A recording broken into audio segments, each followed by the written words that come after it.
തേഗാവ് സ്ഫോടനത്തിൽ വിചാരണ ചെയ്യപ്പെട്ടിരുന്ന മുഴുവൻ പ്രതികളെയും വിട്ടയച്ചു എന്നുള്ളതാണ് പുതിയ വാർത്ത. ഗൂഢാലോചന നടത്തുന്നതിൻ്റെ തെളിവുകളൊന്നും ശേഖരിക്കാൻ കഴിഞ്ഞില്ല എന്നുള്ളതാണ് കോടതി പറയുന്ന ന്യായം. ഉദ്ദേശിക്കുന്നത് ഗൂഢാലോചന നടത്തുന്നതിൻ്റെ വീഡിയോ ഒന്നും പുറത്തു വന്നിട്ടില്ല എന്നുള്ളതാണോ എന്നറിയില്ല. 2008 6 പേരുടെ മരണത്തിന് കാരണമായ ഇന്ത്യ മുഴുവനും നെട്ടലോടുകൂടി മാത്രം കണ്ട ആ സ്ഫോടനം നടക്കുന്നത്. 100-ൽ പരം പേരുകളാണ് ഭീകരാംഗരായും അല്ലാതെയും അപകടത്തിൽപ്പെട്ടത്.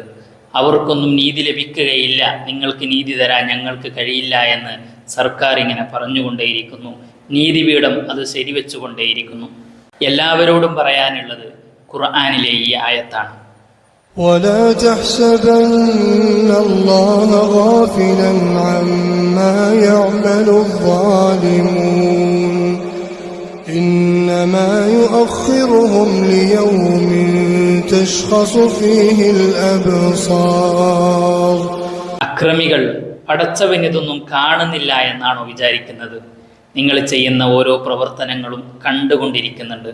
എന്നിട്ടും നിങ്ങളെ ഒന്നും ചെയ്യാതെ ഇങ്ങനെ ഭിന്തിച്ചിരിക്കുന്നത് നിങ്ങളെ ഒന്നും ചെയ്യാൻ പറ്റാത്തത് കൊണ്ടാണെന്നാണോ നിങ്ങൾ വിചാരിക്കുന്നത്? ഒരിക്കലും തന്നെ അങ്ങനെ വിചാരിക്കേണ്ടതില്ല. ഒരു ദിവസം നിങ്ങൾക്ക് വരിക തന്നെ ചെയ്യും.